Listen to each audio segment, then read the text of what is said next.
March മാസം 15-നാണ് തെരഞ്ഞെടുപ്പ് commission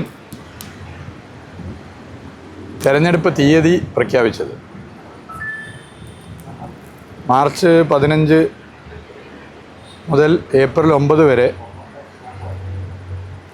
ഏകദേശം 10-25 ദിവസമാണ് തെരഞ്ഞെടുപ്പിനുള്ളത്. പ്രചരണത്തിനൊരു 3 ആഴ്ച ഉണ്ടാവും. തെരഞ്ഞെടുപ്പ് പ്രഖ്യാപിച്ച ഉടനെ തന്നെ LDFിൻ്റെ സ്ഥാനാർത്ഥികളെ പ്രഖ്യാപിക്കുകയുണ്ടായി. ബേപ്പൂർ മണ്ഡലത്തിൽ ഇപ്പോൾ ഇന്നലത്തോടു കൂടി 3 റൗണ്ട് മണ്ഡലമാകെ സഞ്ചരിച്ച് ജനങ്ങളെ കാണുകയുണ്ടായി. 3 റൗണ്ടാണ് കണ്ടത്. 15-16 തുടങ്ങി പിന്നീട് വിവിധ ഘട്ടങ്ങളിലായി കണ്ടു. 3 റൗണ്ട് പൂർത്തീകരിച്ചു. 3-ാം തീയതി 4-ാം റൗണ്ട് വോട്ടർമാരെ കാണാൻ വേണ്ടി നേരിട്ട് പോവുകയാണ്. അപ്പോൾ പൊതുവേ ആദ്യം 3 റൗണ്ട് പൂർത്തീകരിച്ചപ്പോൾ ഞങ്ങൾ പ്രതീക്ഷിച്ചതിനേക്കാൾ അപ്പുറത്തേക്കുള്ള വോട്ട് LDFന് ലഭിക്കുമെന്നുള്ളതാണ് ട്രെൻഡിൽ നിന്നും മനസ്സിലാക്കാൻ പറ്റുന്നത്. തുടക്കത്തിൽ സൂചിപ്പിച്ചിരുന്നു 2021 ബേപ്പൂർ നിയോജക മണ്ഡലം ഉണ്ടായതിനു ശേഷം ഏതെങ്കിലും ഒരു മുന്നണിക്ക് കിട്ടിയ സർവകാല റെക്കോർഡ് വോട്ടാണ് 82,000. ആ 82,000 വോട്ടിനെ 2026 തെരഞ്ഞെടുപ്പിൽ മറികടക്കും എന്ന് നേരത്തെ ചൂണ്ടിക്കാട്ടിയിരുന്നു. അതിൽ പ്രധാനമായും ജനങ്ങൾ വോട്ട് ചെയ്യുന്നതിന് കാരണമായി കണ്ടത് ഈ മണ്ഡലത്തിൽ നടന്ന വികസന പ്രവർത്തനങ്ങളാണ്. കക്ഷി രാഷ്ട്രീയ ഭേദമന്യേ ജനങ്ങൾ വികസന പ്രവർത്തനത്തോടൊപ്പം നിന്നിട്ടുണ്ട്. ഇപ്പോൾ നമ്മളെടുത്ത് പരിശോധിച്ചാൽ ഈ വികസന പ്രവർത്തനങ്ങളൊക്കെ തന്നെ ജനങ്ങളോട് സംസാരിച്ച് നാട് മുന്നോട്ട് വെച്ച ആവശ്യങ്ങളാണ് പദ്ധതികളായി വന്നിട്ടുള്ളത്. ഓരോ പദ്ധതി എടുത്താലും നമുക്കത് മനസ്സിലാക്കാൻ വേണ്ടി സാധിക്കും. അപ്പോൾ നാട് ആവശ്യപ്പെട്ട കാര്യങ്ങൾ പദ്ധതികളായി വന്നു. അത് പൂർത്തീകരിക്കപ്പെട്ടു. ചിലത് പ്രവൃത്തി തുടരുന്നു, ചിലത് പ്രവൃത്തി ആരംഭിക്കാൻ പോകുന്നു. അപ്പം കക്ഷി രാഷ്ട്രീയ ഭേദമന്യേ ആളുകൾ ഇതിൽ സംതൃപ്തരാണ്. LDFന് സ്ഥാനാർത്ഥിയായി മത്സരിക്കുന്ന എനിക്ക് കക്ഷി രാഷ്ട്രീയ ഭേദമന്യേ വോട്ട് ആ നിലയിൽ ചെയ്യുന്ന സ്ഥിതിയാണുള്ളത്. ഇപ്പോൾ സംസ്ഥാന തലത്തിൽ ശ്രദ്ധിക്കപ്പെട്ടൊരു വികസന പ്രവർത്തനമാണ് ജനങ്ങൾക്കേറെ ആശ്വാസമായ PWD റെസ്റ്റ് ഹൗസിൽ ഓൺലൈൻ ബുക്കിംഗ്. 2021 കേരളപ്പിറവി ദിനമായ നവംബർ 1 ഓൺലൈൻ ബുക്കിംഗ് ആരംഭിച്ചു. ഇതുവരെ 30 കോടിയിലധികം വരുമാനം ഓൺലൈൻ ബുക്കിങ്ങിലൂടെ നമ്മുടെ സംസ്ഥാനത്തെ ഖജനാവിൽ ലഭിച്ചു. ഇവിടെ മനോഹരമായ ഒരു റെസ്റ്റ് ഹൗസ് നിർമ്മിക്കാനായി 9 മുറികൾ, അതിൽ 600 രൂപക്ക് ആളുകൾക്ക് റൂം കിട്ടുന്ന സ്ഥിതിയുണ്ട്. AC റൂമിന് 1000 രൂപയും കിട്ടുന്ന സ്ഥിതി വന്നു. കോഴിക്കോട് എയർപോർട്ടിലേക്ക് പോകുന്ന പലരും ഇപ്പോൾ ഫറൂഖ് റെസ്റ്റ് ഹൗസിൽ താമസിച്ച് പോകുന്ന സ്ഥിതി വന്നു. റെയിൽവേ സ്റ്റേഷൻ അതിൻ്റെ അടുത്താണ്. സാധാരണ മനുഷ്യർക്ക്, ടൂറിസ്റ്റുകൾ, സാധാരണ മനുഷ്യർക്കൊക്കെ താമസിക്കാനുള്ള സൗകര്യം വന്നു. വിവിധ പദ്ധതിയുണ്ട്, എല്ലാ പദ്ധതിയൊന്നും ഞാൻ പറയുന്നില്ല. അപ്പം ഇതൊക്കെ വികസനം പൊതുവെ ആളുകൾ ഇഷ്ടപ്പെടുന്നുണ്ട്. ഇവിടുന്ന് കുറച്ചപ്പുറത്ത് നിങ്ങൾക്ക് അറിയാം, കാട് പിടിച്ച സ്ഥലം നിങ്ങൾക്കൊക്കെ അറിയുന്നതാണ്. പോലീസ് കേസിൽ പിടിക്കപ്പെട്ട വാഹനങ്ങൾ നിർത്തിയിരുന്ന അരാജകത്വ പ്രവണതകളുടെ സംഘങ്ങളുടെ കേന്ദ്രമാണ്. അവിടെ ഇപ്പോൾ മനോഹരമായ വി പാർക്കായി മാറി. രാത്രി 12 മണിക്കൊക്കെ അവിടെ ഭക്ഷണം കഴിക്കാനൊക്കെ ഫാമിലി ആയിട്ട് ആൾ വരികയാണ്. അപ്പോൾ ഇതൊക്കെ പൊതുവേ ഡെവലപ്മെൻറ്റിന് പൊതുവെ അനുകൂല സാഹചര്യമുണ്ട്. രണ്ടാമത്തത് പൊതു രാഷ്ട്രീയ അനുകൂലമാണ്. കക്ഷി രാഷ്ട്രീയ ഭേദമന്യേ ഇത്തവണ തെരഞ്ഞെടുപ്പിൽ LDFന് ബേപ്പൂർ നിയോജക മണ്ഡലത്തിൽ വോട്ട് ലഭിക്കുന്നതാണ് കണക്കാക്കുന്നത്. നിങ്ങൾ എന്നെ കുറേ കാലമായിട്ട് കാണുന്നതാണ്. രാഷ്ട്രീയ പ്രവർത്തനം എന്ന് പറഞ്ഞാൽ ആശയപരമായ സംവാദമാണ്. ഏത് രാഷ്ട്രീയ പാർട്ടിയിലുള്ളവരുമായും വ്യക്തിപരമായി നല്ല ബന്ധം വെച്ച് പുലർത്താൻ ഇതുവരെ ശ്രമിച്ചിട്ടുണ്ട്. അങ്ങനെ വ്യക്തിപരമായ ഒരു ശത്രുത ഒരാളുമായിട്ടില്ല. സമുന്നതരായ നേതാക്കളുണ്ട്, പല രാഷ്ട്രീയ കാര്യങ്ങൾ പറയുന്നുണ്ട്. വ്യക്തിപരമായ ഒരു ബന്ധം നിലനിർത്തിക്കൊണ്ട് രാഷ്ട്രീയം ശക്തമായി പറയാനുള്ള ശ്രമമാണ് ഇതുവരെ നടത്തിയിട്ടുള്ളത്. കോൺഗ്രസിൻ്റെ സമുന്നതനായ നേതാവ് രാഹുൽ ഗാന്ധിയുടെ രാഷ്ട്രീയമായ അഭിപ്രായ വ്യത്യാസം ഉണ്ടാകും. പക്ഷേ ഇന്ന് വരെ രാഹുൽ ഗാന്ധിയുടെ പിതൃത്വം ഞാൻ ചോദ്യം ചെയ്തിട്ടില്ല. ഞാനിപ്പോഴും ഓർക്കുന്നു ചൂരൽമല ദുരന്തത്തിൻ്റെ ഭാഗമായി മന്ത്രിസഭ ചുമതലപ്പെടുത്തിയ മന്ത്രിമാരിൽ ഒരാളായി അവിടെ നിൽക്കുമ്പോൾ അവിടുത്തെ MP ആയിരുന്ന രാഹുൽ ഗാന്ധി അവിടെ ഉണ്ട് എന്നറിഞ്ഞ് ഞാൻ അവിടുന്ന് യാത്ര ചെയ്ത് അവിടേക്ക് പോയി അദ്ദേഹത്തെ കണ്ട് സർക്കാർ എന്തെങ്കിലും കാര്യങ്ങൾ ചെയ്യേണ്ടതുണ്ടോ എന്നൊക്കെ സംസാരിക്കാൻ സ്ഥിതിയാണ് ഉണ്ടായത്. പിന്നീട് അദ്ദേഹം വിളിച്ച് സംസാരിക്കുകയും ചെയ്തിരുന്നു. അപ്പോൾ രാഷ്ട്രീയമായി പല നിലയിലുള്ള അഭിപ്രായ വ്യത്യാസങ്ങൾ രാഹുൽ ഗാന്ധിയുടെ നിലപാടിനുണ്ടെങ്കിലും ബഹുമാനം നിലനിർത്തിക്കൊണ്ട് തന്നെയാണ് മുന്നോട്ട് പോയിട്ടുള്ളത്. ഇപ്പോൾ പാണക്കാട്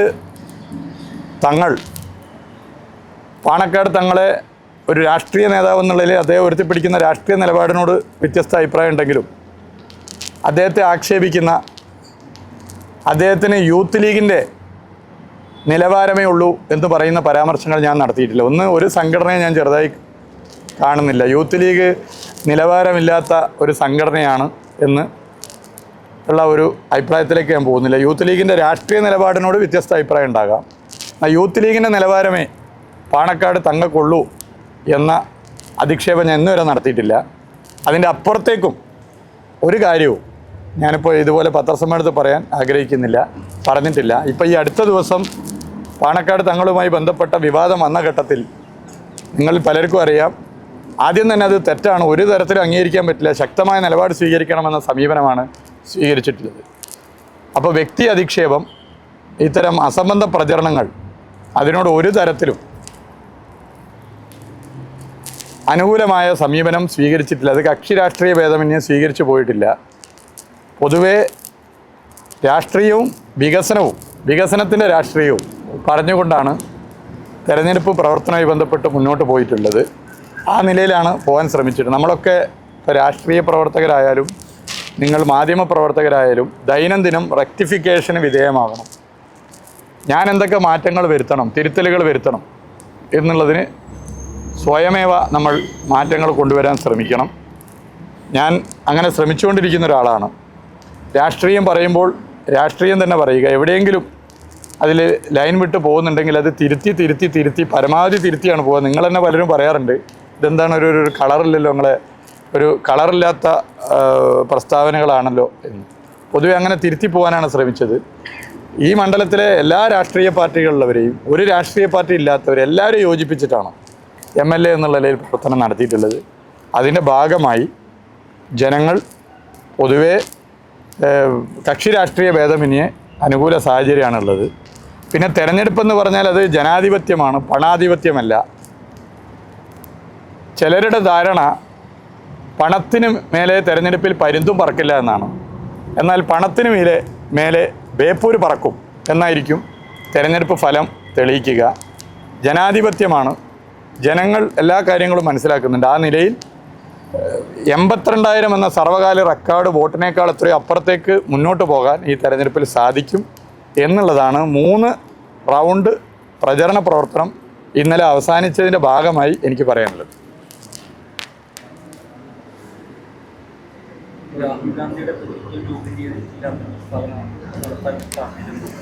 അല്ല, പൊതുവേ നമുക്കറിയുന്ന കാര്യങ്ങളാണല്ലോ. ഇപ്പോൾ ഇവിടെ പല വിഷയങ്ങളും ചർച്ച ചെയ്യപ്പെടുന്നുണ്ട്.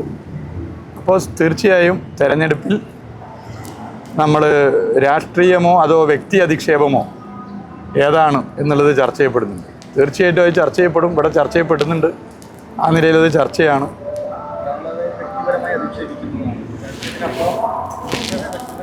അല്ല, വ്യക്തിപരമായ അധിക്ഷേപമാണല്ലോ ഇപ്പോൾ തുടർച്ചയായി നടന്നുകൊണ്ടിരിക്കുന്നത്. ഇപ്പോൾ സ്ഥാനാർത്ഥി ആയതിനു ശേഷം അതിന് മുമ്പും എടുത്തു നോക്കിയ ഓരോ കാര്യങ്ങളും എടുത്തു നോക്കിയാൽ വ്യക്തിപരമായ അധിക്ഷേപങ്ങളാണല്ലോ നടന്നു വരുന്നത്. അത് നമുക്ക് കാണാൻ വേണ്ടി സാധിക്കുന്ന കാര്യമാണല്ലോ.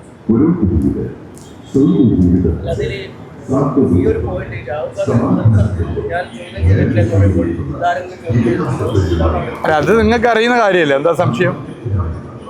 ഇവിടുത്തെ UDF സ്ഥാനാർത്ഥിയുടെ നേരത്തെയുള്ള പ്രസ്താവനകളും നിലപാടുകളും ഡോക്യുമെന്റഡ് അല്ലേ, ഡോക്യുമെന്റഡ് ആയിട്ടുള്ള കാര്യങ്ങളാണല്ലോ, അതെല്ലാവർക്കും അറിയുന്ന കാര്യമല്ലേ. അപ്പോൾ വ്യക്തി അധിക്ഷേപം ഇവിടുത്തെ UDF സ്ഥാനാർത്ഥി നടത്തിയത് എനിക്കെതിരെ മാത്രമല്ല, ലോകത്ത് വ്യക്തി അധിക്ഷേപം നേരിടുന്ന UDF സ്ഥാനാർത്ഥി വ്യക്തി അധിക്ഷേപം നടത്തുന്ന ആദ്യത്തെ ആളല്ല ഞാൻ. UDFൻ്റെ സമുന്നതരായ നേതാക്കളെയൊക്കെ തന്നെ വ്യക്തി അധിക്ഷേപം നടത്തിയിട്ടുണ്ട്.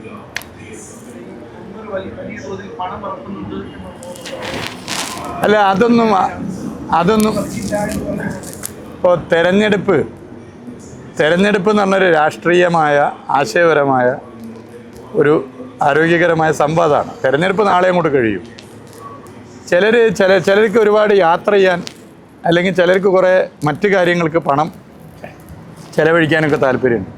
ചിലർക്ക് തെരഞ്ഞെടുപ്പിൽ മത്സരിക്കുക, എന്നിട്ട് കുറേ പണം ഒഴുക്കിയിട്ട് അതിൻ്റെ ഒരു ഹരത്തിൽ നിൽക്കുക എന്നുള്ള, തെരഞ്ഞെടുപ്പിൽ മത്സരിക്കുന്നൊരു ഹോബിയാക്കുന്ന ചിലരുണ്ട്. അങ്ങനെയുള്ളതിൽ ഈ പണമാണെല്ലാം, പണത്തിന് മേലെ പരുതു പറക്കില്ല എന്ന ഒരു ധാരണയുണ്ടെങ്കിൽ പണത്തിന് മുകളിൽ ബേപ്പൂര് പറക്കും എന്നുള്ളതായിരിക്കും ഈ തെരഞ്ഞെടുപ്പിൻ്റെ ഫലം.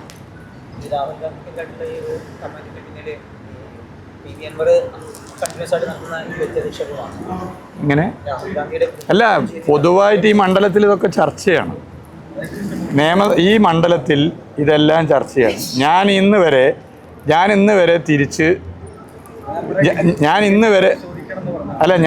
വരെ തിരിച്ച്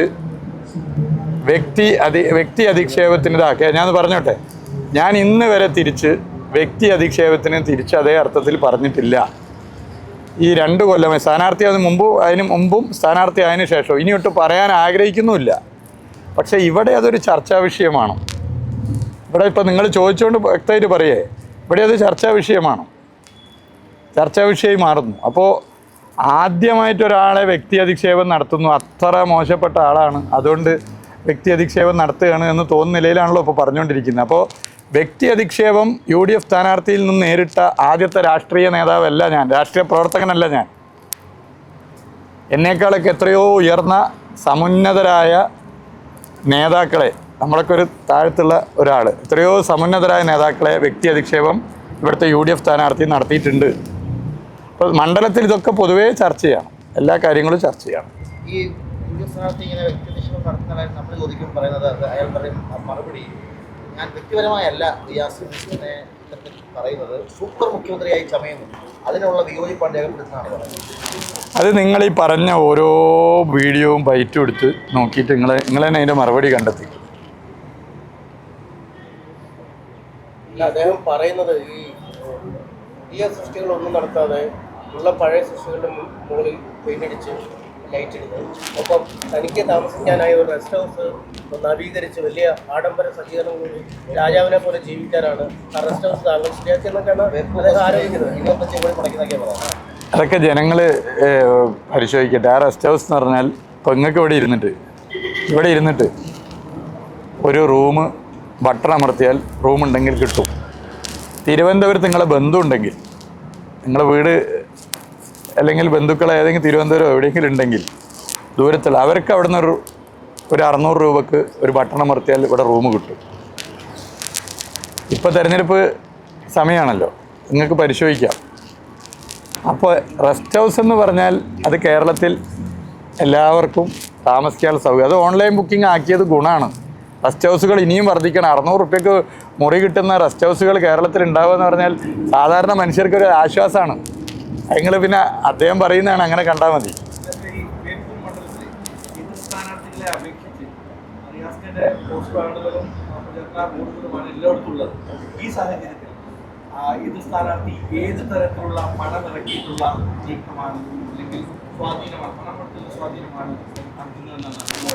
അത് നിങ്ങൾ പൊതുവെ പരിശോധിച്ചാൽ മതി. നാട്ടിലെ ജനങ്ങൾ അല്ല അതൊന്നും ഇവിടെ എങ്ങനെ വില കൊടുത്ത് വാങ്ങാൻ പറ്റുന്ന വോട്ടർമാരൊന്നല്ല ബേപ്പൂരിലുള്ളത്.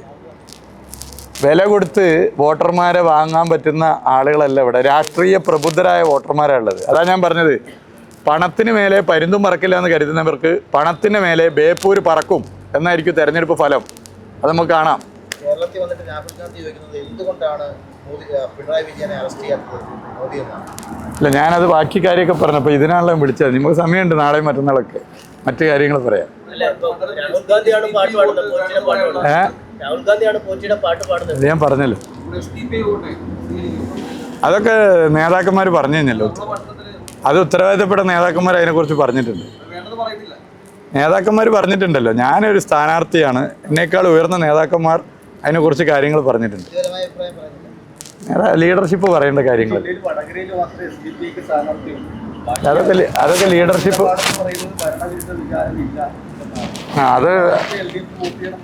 അതൊക്കെ ലീഡർഷിപ്പ് പൊതുവെ പറഞ്ഞിട്ടുണ്ട്.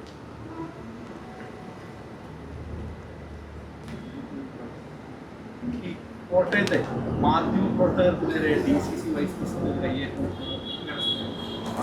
ഞാനിപ്പോൾ രാവിലെ ഇറങ്ങിയാലേ അല്ല നോക്കാൻ നേരമില്ല. പേപ്പർ വേഗം വായിച്ച് രാവിലെ ഇറങ്ങി നമ്മളെ മണ്ഡലവും പിന്നെ അടുത്ത് കുറച്ച് മണ്ഡലങ്ങളിലൊക്കെ ആയിട്ട് ഇങ്ങനെ പ്രവർത്തിക്കുകയാണ്. മാധ്യമപ്രവർത്തകങ്ങളെ ആക്രമിക്കുന്ന രീതിയോട് ഒരിക്കലും യോജിക്കാൻ പറ്റില്ല. കോട്ടയത്തെ സംഭവം എനിക്കറിയില്ല. അതിൽ ഏറ്റവും സേഫായി മാധ്യമപ്രവർത്തനം നടത്താൻ പറ്റുന്ന സ്റ്റേറ്റ് കേരള. കേരളത്തിൽ സംസ്ഥാന സർക്കാരിനെതിരെ ഈ 10 കൊല്ലം എന്തും നിങ്ങൾക്ക് പറയാം, ഒരു നിലയിലുള്ള ഈ ഒരു പ്രയാസം വരില്ല. എന്നാൽ രാജ്യത്ത് നിങ്ങൾ എടുത്തു നോക്കുക, എത്ര മാധ്യമപ്രവർത്തകർ ആക്രമിക്കപ്പെട്ടു, എത്ര മാധ്യമ സ്ഥാപനങ്ങൾ അടച്ചുപൂട്ടി, എത്ര പേർക്കെതിരെ കള്ളക്കേസെടുത്തു, എത്ര സംഭവങ്ങളുണ്ടായി. അതൊന്നും കേരളത്തിൽ കാണാൻ പറ്റില്ല. അപ്പോൾ മാധ്യമപ്രവർത്തനം എന്ന് പറഞ്ഞാൽ അത് ജനാധിപത്യത്തിൻ്റെ ഇത് 4th എസ്റ്റേറ്റാണ്. അതിനെ ആക്രമിക്കുന്ന ഒരു രീതിയോടും യോജിക്കാൻ പറ്റില്ല. ഈ സംഭവം എനിക്ക് കൂടുതൽ അറിയില്ല.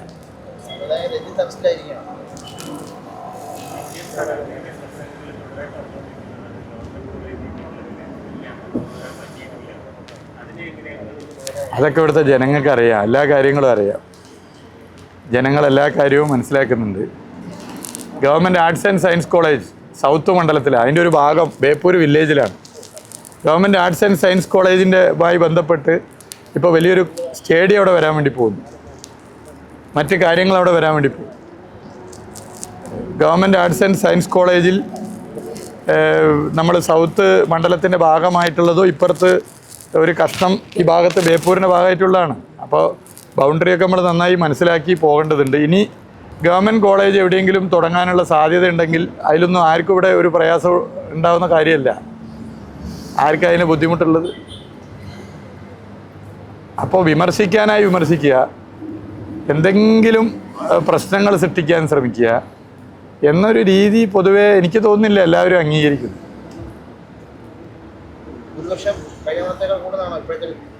82 3 82,000 നമ്മുടെ വോട്ട് കഴിഞ്ഞ തവണ കിട്ടി. 82,000 വോട്ട്, 82,000. അത് മറികടക്കും. കക്ഷി രാഷ്ട്രീയ ഭേദമന്യേ വോട്ടുകൾ ലഭിക്കും. ഞാൻ അങ്ങനത്തെ ഇതൊന്നും പറയില്ല. അത് നിങ്ങൾക്ക് വോട്ട് എണ്ണീട്ട് പറയേണ്ട കാര്യമില്ലേ. ഞാനിത്ര ആത്മവിശ്വാസത്തിൽ പറയുന്നുണ്ടെങ്കിൽ ഞാനിത്ര ആത്മവിശ്വാസം. മറ്റൊരു കാര്യം, അതായത് UDF സ്ഥാനാർത്ഥി തുടർച്ചയായിട്ട് കഴിഞ്ഞ കുറച്ച് ദിവസങ്ങളായിട്ട് പറഞ്ഞിരിക്കുന്നത് ഈ വിമതന്മാരെ മത്സരിച്ച് 3-4 ആളുകളെ മത്സരിക്കുന്നത് ഈ ഭയം കൊണ്ടാണ്, ഓടി ഒളിക്കാനുള്ളത് കൊണ്ടാണ് ഇത്തരത്തിൽ ആളുകളെ. അല്ല, മുഹമ്മദ് റിയാസുമാർ മത്സരിക്കുന്നുണ്ടല്ലോ, അത് അങ്ങനെയാണോ? ഈ ബേപ്പൂരിലെ ജനങ്ങൾ എത്ര അല്ല, ഞാൻ പറയട്ടെ, നിങ്ങൾ ചിലപ്പോൾ ചില അജണ്ട ഉണ്ടാവും. ഞാൻ അന്ന് നിങ്ങളെ ചോദ്യം ശ്രദ്ധിച്ചു, അന്ന് വന്നപ്പോഴും നിങ്ങളെ ചോദ്യം ഞാൻ ശ്രദ്ധിച്ചു. ചിലപ്പോൾ മലപ്പുറം ജില്ലയിൽ നിന്ന് അദ്ദേഹമായിട്ട് ബന്ധമുണ്ടാവും വ്യക്തിരായിട്ട്, എനിക്കറിയില്ല. അന്ന് ഞാൻ ശ്രദ്ധിച്ചു. അല്ല അത് പറയട്ടെ അന്ന് ഞാൻ പ്രഖ്യാപിച്ചെന്ന് നിങ്ങളെ ചില ചോദ്യം ശ്രദ്ധിച്ചു. അദ്ദേഹം പറയുന്ന ചില ചോദ്യമാണ്. ബേപ്പൂരിലെ ജനങ്ങൾ പ്രബുദ്ധരായ ജനങ്ങളാണ്. ഇപ്പോൾ മുഹമ്മദ് റിയാസുമാരിവിടെ മത്സരിക്കുന്നുണ്ടല്ലോ, അപ്പോൾ പ്രബുദ്ധരായ ജനങ്ങളാണ് ബേപ്പൂരിലെ ജനങ്ങൾ. അത് നിങ്ങൾക്ക് വോട്ടൊന്നും മനസ്സിലാവും. അതായത് പൂർണ്ണമായിട്ടും അപ്പം ഈ എതിർ സ്ഥാനാർത്ഥികൾ ഒരു തരത്തിലും മണ്ഡലത്തിൽ സ്വാധീനം ചെലുത്താൻ അങ്ങനെയൊന്നും ഞാനൊരു സ്ഥാനാർത്ഥിയും ചെറുതായിട്ട് പറയില്ലല്ലോ. ഞാൻ പറയില്ല, ഒരു സ്ഥാനാർത്ഥിയെയും ഞാൻ ചെറുതായി പറയാറില്ല. ഇപ്പോൾ കഴിഞ്ഞ തവണ മത്സരിച്ച സ്ഥാനാർത്ഥി, UDF സ്ഥാനാർത്ഥി, നിങ്ങൾ എവിടെയും കേട്ടിട്ടുണ്ടോ ഞാൻ അദ്ദേഹത്തെ മോശമാക്കി പറഞ്ഞു? എന്നാൽ അദ്ദേഹത്തെ മോശമാക്കി ആരാ പറയുന്നത്? കഴിഞ്ഞ തവണ ദുർബല സ്ഥാനാർത്ഥിയായിരുന്നു എന്നല്ല, എനിക്ക് അഭിപ്രായമില്ല. കഴിഞ്ഞ തവണ ദുർബല സ്ഥാനാർത്ഥിയാണ് UDFന്. KSUലൂടെ വന്ന്, യൂത്ത് കോൺഗ്രസ്സിലൂടെ വന്ന്, ഇവിടുത്തെ KPCCയുടെ ഭാരവാഹിയായി ഈ കോഴിക്കോട് നഗരത്തിൻ്റെ മുക്കുമൂല അറിയുന്ന ആളായിരുന്നു കഴിഞ്ഞ തവണത്തെ UDF സ്ഥാനാർത്ഥി. അതിന് മുമ്പത്തെ UDF സ്ഥാനാർത്ഥി, കഴിഞ്ഞ തവണത്തെ UDF സ്ഥാനാർത്ഥിന് മുമ്പത്തെ UDF സ്ഥാനാർത്ഥി, 2 തവണ മത്സരിച്ച ആൾ, യൂത്ത് കോൺഗ്രസ്സിലൂടെയും KSUലൂടെയും വന്ന ആളാണ്. ഞാൻ ഒരാളെയും അങ്ങനെ ചെറുതായി പറയില്ല, അങ്ങനെ പറയാൻ പാടില്ല, പറയുന്നത് ശരിയല്ല. ഇത് പറയാത്തതുകൊണ്ടാണോ ഇതിങ്ങനെ വീണ്ടും വ്യക്തിഗത ശോഭനം കൂടിക്കൊണ്ടേ വരുന്നത്? അല്ല, അത് പ്രശ്നമില്ല. മറുപടി കൊടുക്കാത്തോ? അത് ജനങ്ങൾ വോട്ടെടുപ്പിലൂടെ മറുപടി കൊടുക്കും എന്ന ആത്മവിശ്വാസം എനിക്കില്ലേ? ആത്മവിശ്വാസമാണ് അതിൽ എല്ലാ നിലയിലും. നിങ്ങളതിൽ ചെയ്യേണ്ടത് ഇവിടുന്ന് അങ്ങോട്ടുള്ള ഈ ഇത്രയും കാലം നടത്തിയ വ്യക്തി അധിക്ഷേപം അതൊന്ന് പൊതുവേ ഒന്ന് എടുത്ത് പരിശോധിച്ചാൽ എനിക്ക് തോന്നുന്നൊരു സീരിയസ് തന്നെ നമുക്ക് നന്നായിട്ട് കൊണ്ടുപോകാൻ പറ്റും. അത്രയ്ക്ക് അതെ, ഇടതുപക്ഷ ജനാധിപത്യ മുന്നണി തീരുമാനിക്കുന്ന ഇടങ്ങളിൽ പ്രചരണത്തിന് പോകും. പൊതുവെ അനുകൂലമാണ് കോഴിക്കോട് ജില്ലയിൽ. അപ്പോൾ പോയയിടത്തൊക്കെ നല്ല അനുകൂല സാഹചര്യമാണ്.